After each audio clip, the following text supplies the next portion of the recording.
Bem-vindo ao Lispolis Insights, o podcast do Lispolis sobre empreendedorismo e inovação. Bem-vindos ao podcast do Lispolis. Hoje temos connosco, para nos falar do tema de financiamento e, mais especificamente, das medidas de apoio à retoma, a Matilde Carvalho Campos, partner da área GEST, e que desde 2009 é contabilista certificada e acaba por ser autora também de manuais técnicos específicos para a área de contabilidade e fiscalidade. Matilde, hoje vem-nos falar aqui de algumas medidas específicas para as empresas nesta fase mais difícil de pandemia. Quais são então as principais medidas que as empresas procuram nesta fase? Olá Cíntia, tenho muito gosto em estar aqui consigo no podcast da Lispolis. De facto, estamos numa fase mais conturbada em termos de apoios para as empresas, porque elas precisam. Houve agora esta almofada do verão em que, portanto, muitas empresas acharam que estava tudo a melhorar e agora já estão a dizer que o pior ainda está para vir, portanto há aqui oscilações, é dia a dia, não é? Portanto vai mudando, mas realmente neste momento temos três grandes medidas muito focadas na força de trabalho, nas pessoas, nos recursos humanos. A primeira é o chamado apoio à retoma, que no fundo é uma continuidade daquilo que se falou antes, que é o layoff simplificado, para empresas que ainda têm alguma redução na sua carga horária, porque não têm trabalho para dar às pessoas todas a 100%. Depois existe o layoff simplificado, que se pode manter apenas para empresas que estão encerradas por decreto, como é o caso das discotecas, que não se sabe ainda com que data é que abrirão. E finalmente temos o chamado incentivo à normalização, que é um apoio extraordinário já do IFP, não da Segurança Social, e que procura dar um prémio, um estímulo às empresas que recorreram anteriormente ao layoff. Portanto, são estas três, mas aqui já se pressupõe que estamos a falar de um incentivo à normalização, estamos a pressupor que elas estão a normalizar. Certo, então para que situação é que aconselha cada uma destas medidas? Alguma em concreto? Sim, portanto, daquilo que temos vindo a ter tanto contacto direto com os empresários, portanto, o layoff simplificado é muito simples, só se adapta, só se adequa e só é possível aplicar a quem ainda está encerrado por questões legislativas. Os outros dois, eles não são cumulativos, portanto, o incentivo extraordinário à normalização e o apoio à retoma não são cumulativos, por isso há que tomar, digamos, a decisão agora, ou o mais brevemente possível, porque estes apoios vão durar até ao final do ano. No caso do apoio à retoma, no outro é diferente, depende, digamos, se pretendem um pagamento faseado do apoio ou um pagamento apenas de uma vez só. O que temos dito, muito simplesmente, é se o empresário precisa de todos os seus trabalhadores a 100%, então ele de facto está a normalizar a atividade. Se ele ainda tem quebras nas suas vendas e portanto está numa situação de crise empresarial e não precisa lá das pessoas a full time o dia todo, pois então ele está gradualmente a recorrer está a retornar à parte, digamos, está a retomar a atividade de uma forma totalmente normal ainda e por isso deve recorrer ao apoio à retoma. Portanto, é digamos, esse o grande momento de decisão que o empresário tem que tomar. E vocês já trabalharam com algumas empresas que pediram estes apoios? Algum caso concreto que possa partilhar? Sim, de facto nós desde março, ou seja, os contabilistas certificados, e agora focando mais ou menos na parte da contabilidade e do processamento salarial, que é a área de gestão administrativa de recursos humanos, têm sido os chamados ventiladores das empresas, que é uma expressão que acabou por ficar. Nós não estamos no hospital, digamos, a ajudar as pessoas, mas estamos a ajudar os empresários. Exato. E temos que os apoiar, às vezes, não só para eles optarem pela medida mais certa, mas também para perceber como é que eles estão até de forma da sua força anímica. Temos tido casos de pessoas que me telefonam a dizer eu vou encerrar, eu vou para a insolvência, veja lá se eu não estou em falência no meu balanço. E nós olhamos e dizemos, não, ainda não está em falência. Mas, ou seja, a percepção das pessoas é de tal ordem, às vezes angustiada, que eu acho que elas até põem as coisas piores, às vezes, do que elas estão. Em termos de apoio à retoma, basicamente todas as empresas que estavam em layoff, penso que num caso que felizmente já não está a recorrer a esse apoio, todas elas estão a querer continuar até dezembro com o apoio à retoma. Isto aplica-se muito na restauração, aplica-se muito em, por exemplo, em empresas de organização de eventos, tudo o que é alojamentos locais e outros tipos de alojamentos, portanto estão a ter alguma procura, mas não é nada de extraordinário. Portanto, até ao final do ano, esta almofada do apoio vai ser útil. O incentivo extraordinário à normalização, também temos tido, felizmente, experiências positivas de empresas que ou não conseguem ter uma quebra de faturação de 40% face ao período homólogo ou aos 2 meses anteriores ou ao mês anterior do pedido de apoio e, portanto, imagine uma quebra de 30%, 20%, é alguma coisa, mas não lhes dá acesso ao apoio à retoma e, portanto, aí terão que ir para o incentivo à normalização, mas, por outro lado, também temos casos de empresas que estão, de facto, que reconverteram o negócio completamente. Portanto, e estes casos é que eu acho que são muito importantes também de serem relevados, porque são empresas, por exemplo, temos um caso de um cliente que trabalha na área da produção de eventos, portanto tudo o que são festivais, e voltou-se muito mais para a produção de materiais gráficos, para os acrílicos, ou seja, virou completamente. Temos empresas de retalho que habitualmente vendem coisas para a hotelaria e que agora estão a vender álcool gel e luvas e máscaras e pronto. E, portanto, essas empresas que reconverteram o negócio, realmente o apoio, o incentivo à normalização é o mais adequado e pronto, e no fundo eu acho que aquilo que tem tornado a decisão mais consciente, e nós dizemos muito aos empresários que não tomem a decisão muito rapidamente, ou só porque a comunicação social diz que já há formulários, ou porque tentem ver as coisas em perspectiva, e muitos dizem, pois, mas eu agora acho que é um incentivo, mas daqui a 3 meses eu não sei se vou ter vendas ou não. Portanto, realmente há aqui esta dúvida, mas como eles não são cumulativos, em certa altura vamos ter que tomar uma vida própria, vamos ter que tomar uma decisão. Certo, e também existem outros incentivos ou outros apoios à tesouraria que também as empresas podem recorrer, não é? Quer falar um bocadinho sobre isso? Exatamente, sim. Pronto, ou seja, aquilo que se passa e que é muito reforçado na comunicação social são os apoios, digamos, ao pagamento de salários, e alguns têm impacto até na redução, na isenção da taxa contributiva, portanto, de uma parte da Segurança Social, e são estes que falámos agora. Mas, quer dizer, há mais vida na tesouraria das empresas além de pagar salários, não é? Claro. E muitas delas precisam de apoio para outras coisas, como pagar aos seus fornecedores, como até, imagina, há contratos, empresas que estavam a investir, nós em janeiro e fevereiro estávamos a crescer globalmente, empresas estavam a investir, têm contratos, têm compromissos, têm obras, também não podem de um momento para o outro dizer acabou, não vou, pronto, vou fechar portas e vou-me eclipsar, não, portanto, as empresas, eu costumo dizer que são organismos vivos e por serem vivos demoram muito a mudar, não é? Como nós tomarmos às vezes decisões na nossa vida que andamos ali meses a maturá-las. E os empresários também passam por isso. Claro. E, portanto, estes apoios que existem, que são basicamente linhas de crédito com possibilidade de virem a ser transformadas em apoios não reembolsáveis, portanto, a fundo perdido, também são importantes. São linhas protocoladas com a banca, a nível do IAPMEI, que têm condições muito melhores e que permitem também, portanto, salvaguardar um pouco o risco da banca, porque são quase que, portanto, têm ali uma âncora que são sociedades de garantia mútua. Não quer dizer que, naturalmente, não tenhamos sempre que escolher os bons projetos, mas nesta fase, e nós temos transmitido isso aos nossos clientes, o banco não pode tomar decisões apenas comerciais, tem que tomar decisões de uma forma global para perceber qual é o tecido empresarial e o que é que ele necessita. E depois temos linhas de turismo de Portugal, que essas sim têm uma parte que pode ser convertida em fundo perdido e que apoia não só empresas de restauração, alojamento, mas também tem vindo a ser alargada a outros setores de atividade.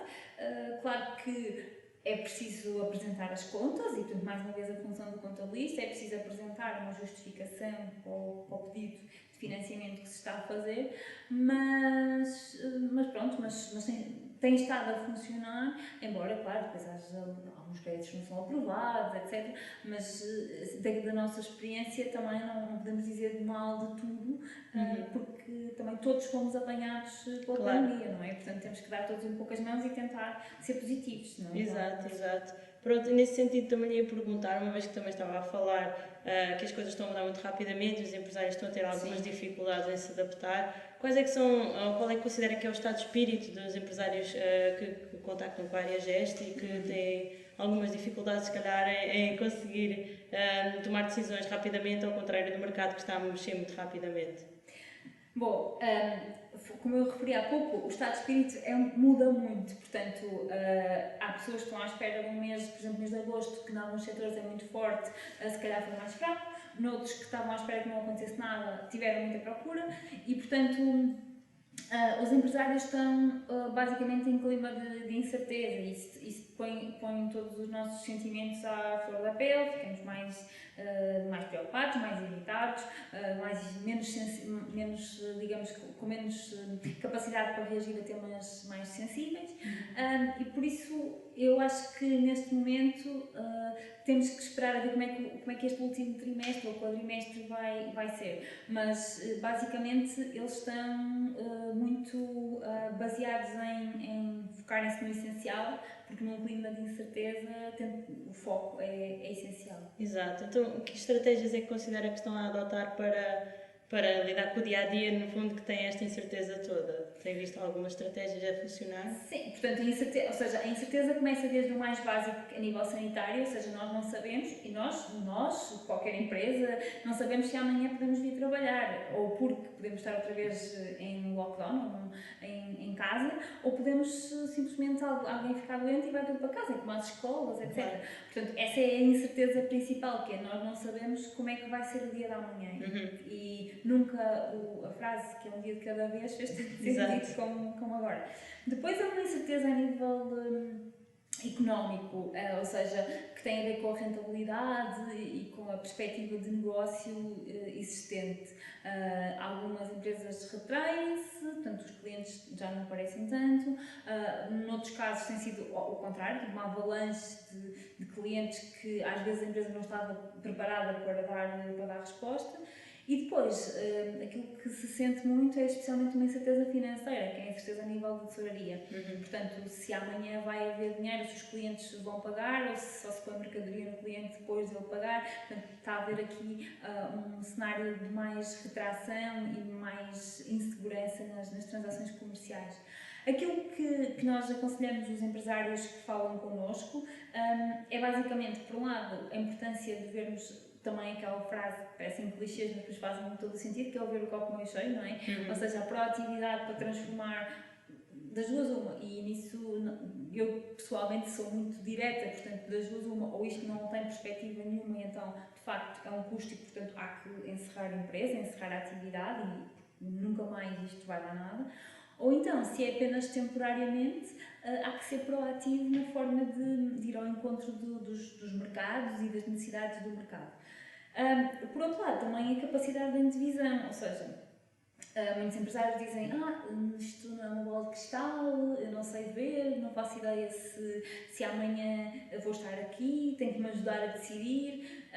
E às vezes é também olharmos um bocadinho para nós e para o nosso feeling e naquele momento, com os dados que estejam disponíveis, tomar as melhores decisões. Claro que essa capacidade de antevisão pode sempre falhar, mas também é melhor tomar uma decisão do que não tomar nenhuma. Sim.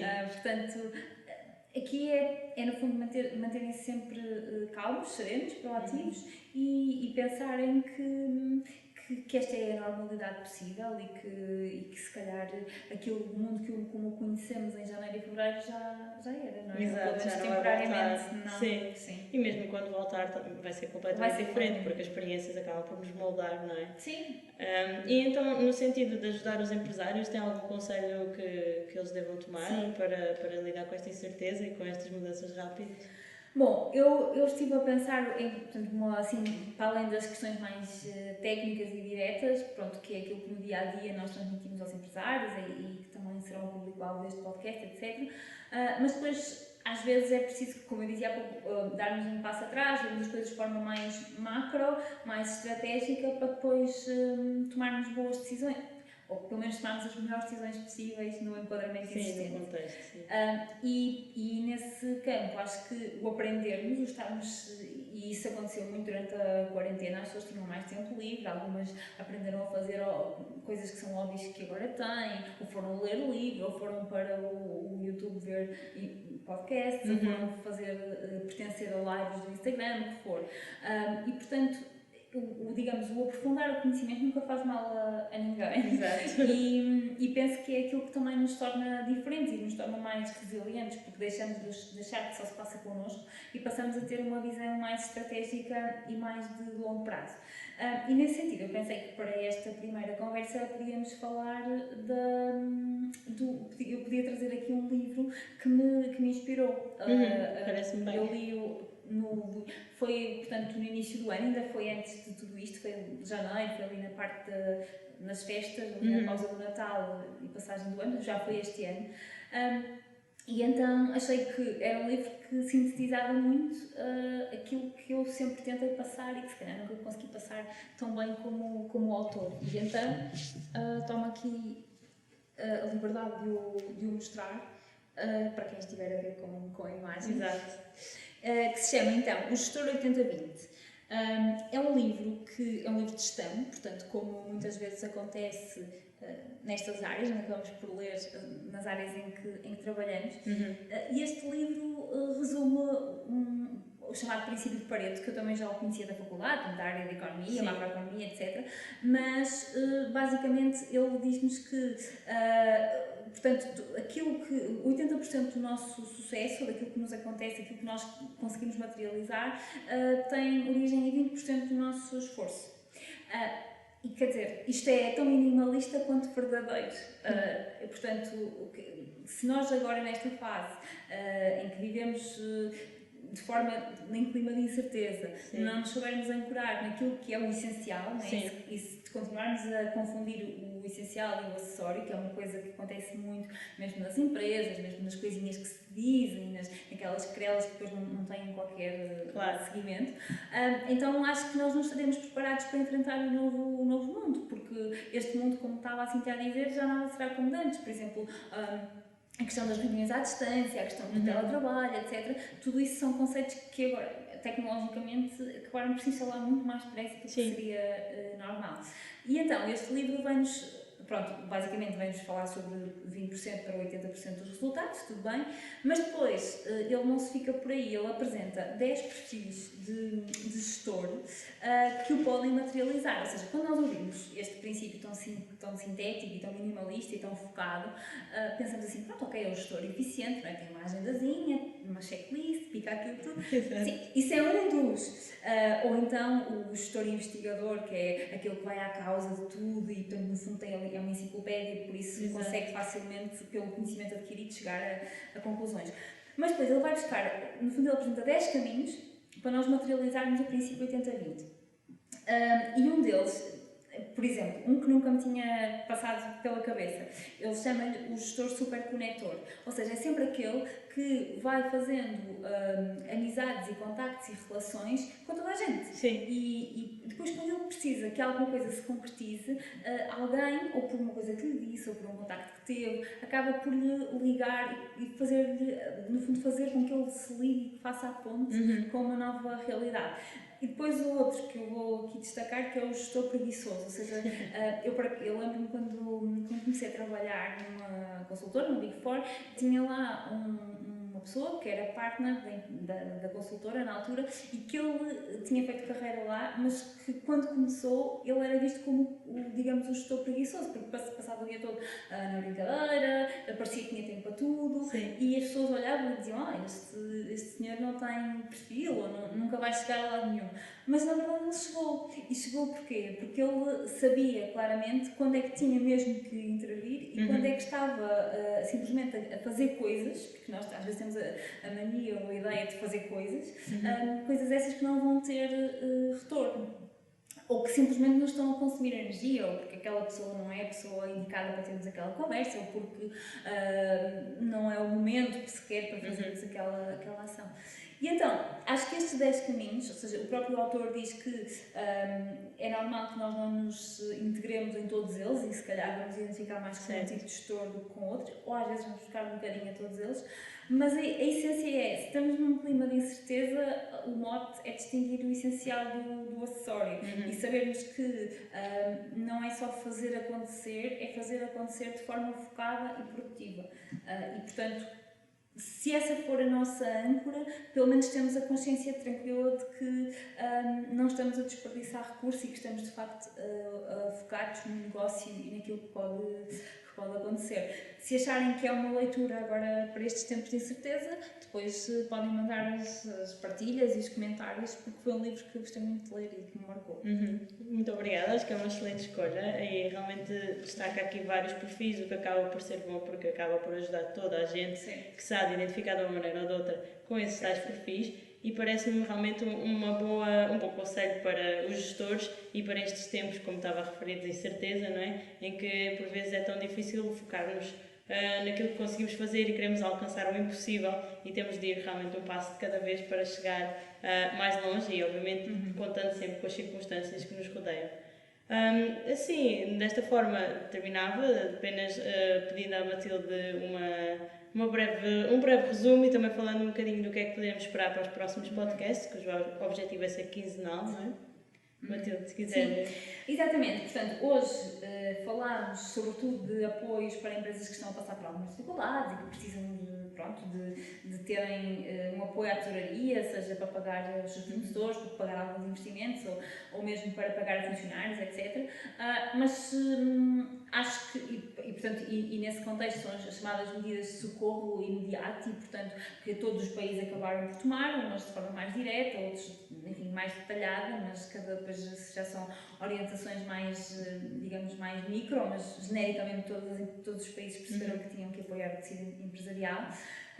E no próximo podcast vamos falar de outra maneira, vamos falar um pouco mais para as empresas que nunca imaginaram ter tantos clientes e que não sabem o que é que vão fazer com tantos lucros. Exato. Porque também as há, ou seja, há empresas que precisam realmente de pensar e começar já a planear o 2021, porque senão, pois, agora neste momento parece que têm um grande excedente de tesouraria e em 2021, quando começarem a ter IRCs a pagar, vão ficar completamente estranguladas. E portanto é importante planear, mais uma vez a questão do planeamento.